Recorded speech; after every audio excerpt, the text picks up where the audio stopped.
Значит, уважаемые участники конференции, вашему вниманию предоставляется доклад на тему «Прикладные аспекты применения микроводорослей и цианобактерий в сельском хозяйстве». Переключился слайд? Да. Все, великолепно. Значит, в водных и наземных биогеоцинозах велика роль микроводорослей и цианобактерий. Ну и помимо той естественной роли, которую водоросли играют в жизни водоемов и почв, а это и обогащение окружающей среды кислородом, и синтез органических веществ, участие в пищевых цепях, биологическая очистка водоемов и почв, и культивация и аэрация почв, они находят применение в различных отраслях хозяйства. Различные биологические, физиолого-биохимические и другие свойства водорослей используют в пищевой, фармацевтической, косметической, микробиологической промышленности и медицине.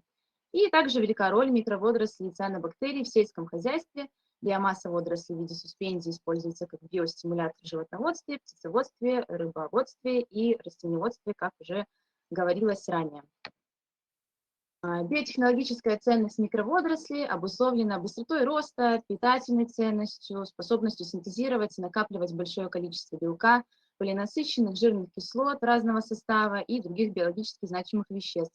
Животные и растения получают не только биомассу культуры, но и находящиеся в ней продукты жизнедеятельности клеток, ферменты, витамины, биологически активные вещества, антиоксиданты и другие. Ну и минеральные вещества. Их химический состав богат полиненасыщенными жирными кислотами, содержит более 50% белка, минералы, хлорофилл, витамин группы В, С, бета-каротин, витамины К и Е, фолиевую кислоту и так далее. Витамины В12 и D присутствуют в значительном количестве и, кроме того, содержат каротиноиды, полифенолы, флавоноиды, полисахариды, гликопротеины. Химический состав цианобактерий представлен на слайде. Среди биологически активных соединений представителей отдела особенно важными являются изопреноиды, положительно влияющие на активность различных ферментов, также на синтез нуклеиновых кислот и фотосинтез. Антиоксидантные характеристики цианобактерий связаны с фитогормонами и ферментами. Синий пигмент фикоцианина стимулирует нервную и иммунную систему. В качестве биостимуляторов в животноводстве проводились различные исследования применения суспензий микроводорослей и цианобактерий для увеличения и улучшения качества основной продукции различных видов сельскохозяйственных животных, представленных на слайде. В их питании важное значение имеет обеспеченность рациона микронутриентами и биологически активными веществами, которые могли бы стимулировать ферментативные и микробиологические процессы роста и развития, повысить их продуктивность. Согласно имеющимся в литературе данным применения микроводорослей, применение суспензии хлореллы в кормовом рационе крупного рогатого скота позволяет на молодняке получить дополнительные привесы от 25 до 45% и довести сохранность поголовья до 99%. Молочная продуктивность по дойному стаду увеличивается на 15-25%, и при этом возрастают вкусовые качества и жирность молока. Исследования на крестьянско-фермерских хозяйствах Волгоградской области показали, что выпаивание 1,8 литра суспензии хлореллы коровам ярославской породы в течение 2 месяцев опыта повышает среднесуточную долю молока на 20% при жирности 4, при этом массовая доля белка увеличивалась на 10%. Согласно имеющимся данным применения цианобактерий в кормовом рационе крупного рогатого скота, использование спирулины в рационе коров галштинской породы показало, добавление в рацион спирулины привело к стабильному увеличению среднесуточного удоя. Прирост среднего надоя от коровы составил 26%, относительный 30%.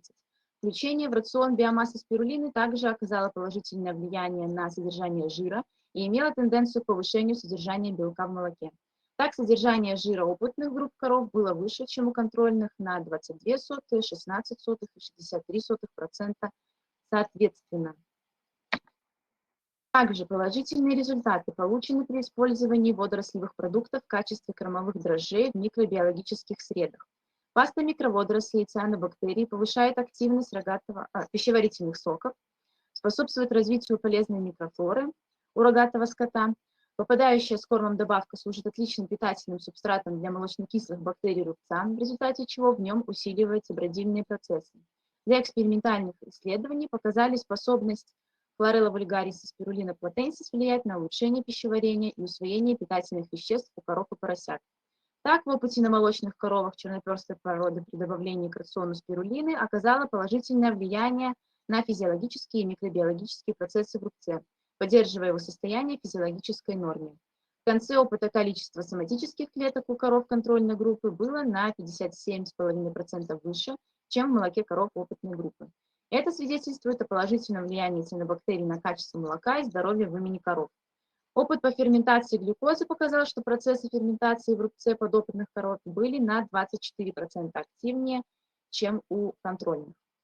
В рубцовом содержимом подопытных коров после первого месяца опыта содержалось инфузорий на 37,75% больше, чем у таковых контрольной группы, а после второго месяца на 11,24% больше.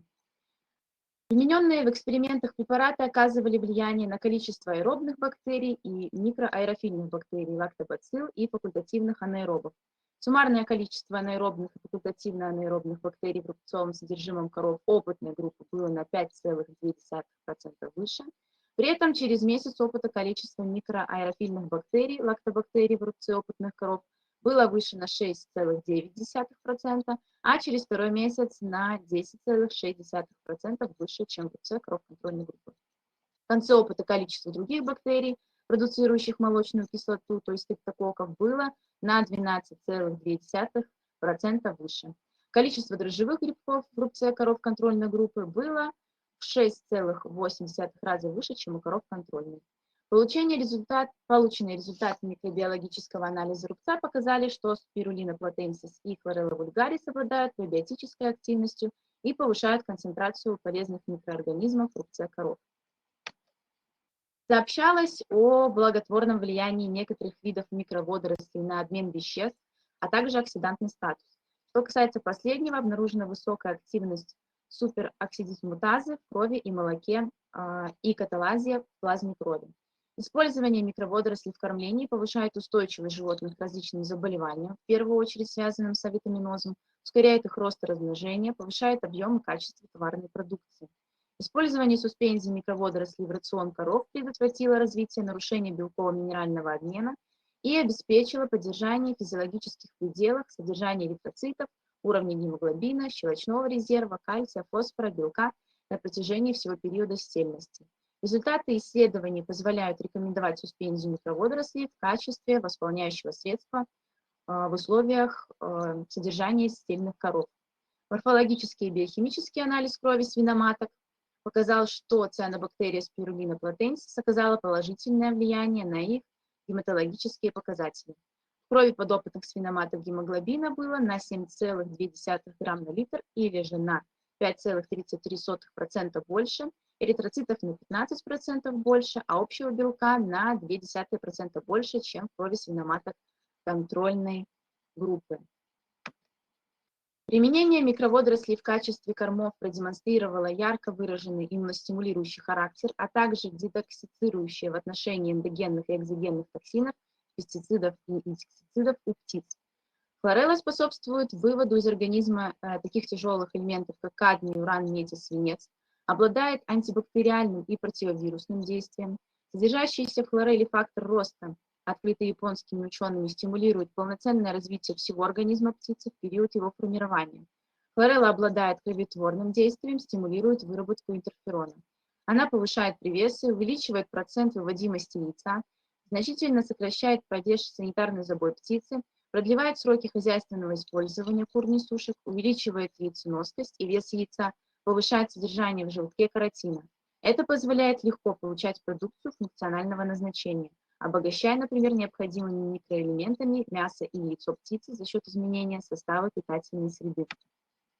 Микроводоросли повсеместно используются в качестве источника корма в промышленных инкубаторах для выращивания молоди морской рыбы и моллюсков.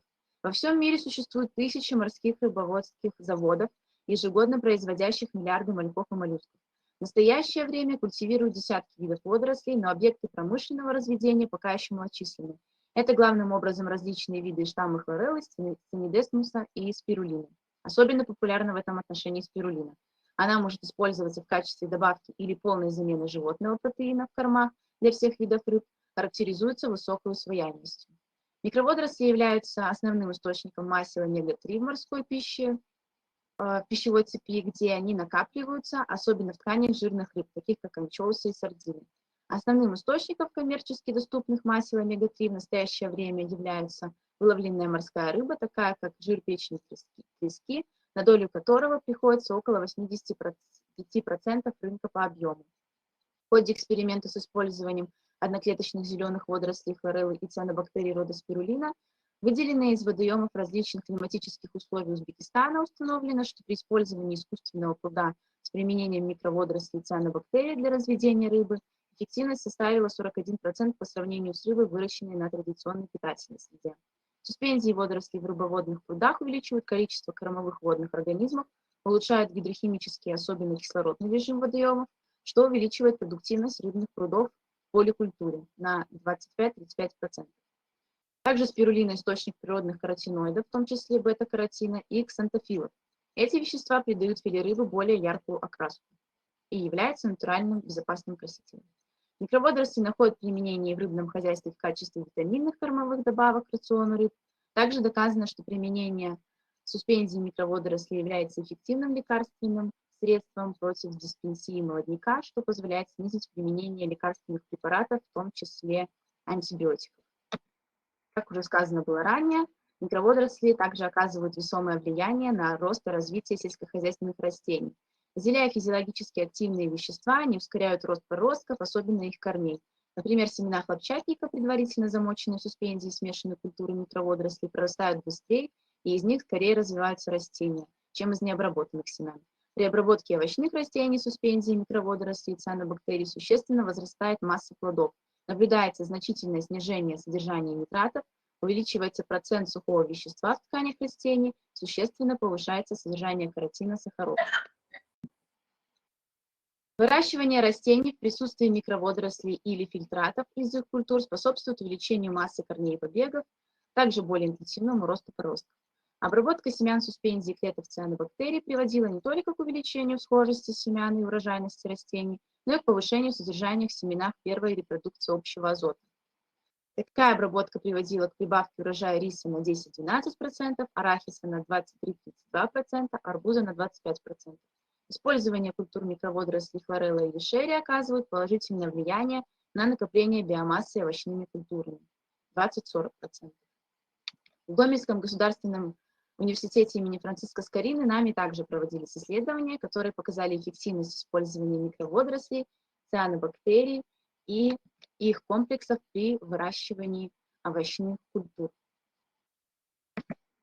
Таким образом, анализ литературных данных показал, что микроводоросли и цианобактерии являются источниками разнообразных биологически активных веществ, полиненасыщенных жирных кислот, белка, минералов, хлорофилла, витаминов группы В, С, бета-каротина, витаминов К и Е, фолиевой кислоты, холина и других.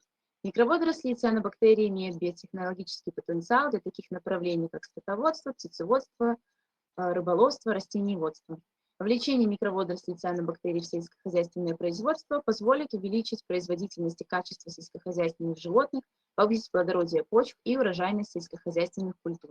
Многие из питательных веществ представителей микроводорослей и цианобактерий могут также служить ценным сырьем для производства косметической продукции, медицины. На этом мой доклад окончен. Спасибо за внимание.